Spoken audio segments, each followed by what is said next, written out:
প্ৰতিবাদ কৰাটো কোনো কথা নাই, মাহেকীয়াকৈ সকলোৱে দৰমহা পাই আছে। প্ৰতিবাদ কৰাৰ কি কথা থাকিব পাৰে? যি ধৰণে নিযুক্তিৰ সময়ত আমি যি কথা কৈছোঁ, আমিতো সেইটোৱে কৰি আছোঁ।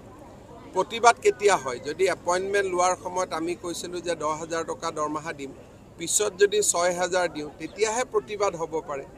আমি যেনেকৈ নিযুক্তি দিছিলোঁ তেনেকেই আমি কৰি আছোঁ। আমিতো কাকো প্ৰতাৰণা কৰা নাই। গতিকে প্ৰতিবাদৰ স্থলটো ক'ত?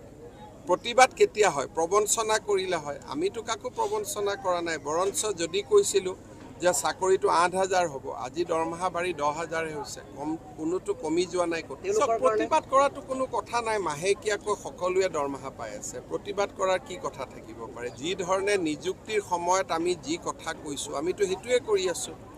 প্ৰতিবাদ কেতিয়া হয়? যদি এপইণ্টমেণ্ট লোৱাৰ সময়ত আমি কৈছিলোঁ যে 10,000 টকা দৰমহা দিম, পিছত যদি 6,000 দিওঁ, তেতিয়াহে প্ৰতিবাদ হ'ব পাৰে।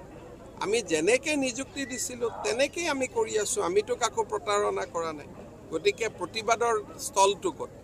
প্ৰতিবাদ কেতিয়া হয়? প্ৰবঞ্চনা কৰিলে হয়। আমিতো কাকো প্ৰবঞ্চনা কৰা নাই। বৰঞ্চ যদি কৈছিলোঁ যে চাকৰিটো 8,000 হ'ব, আজি দৰমহা বাঢ়ি 10,000হে হৈছে, কোনোতো কমি যোৱা নাই।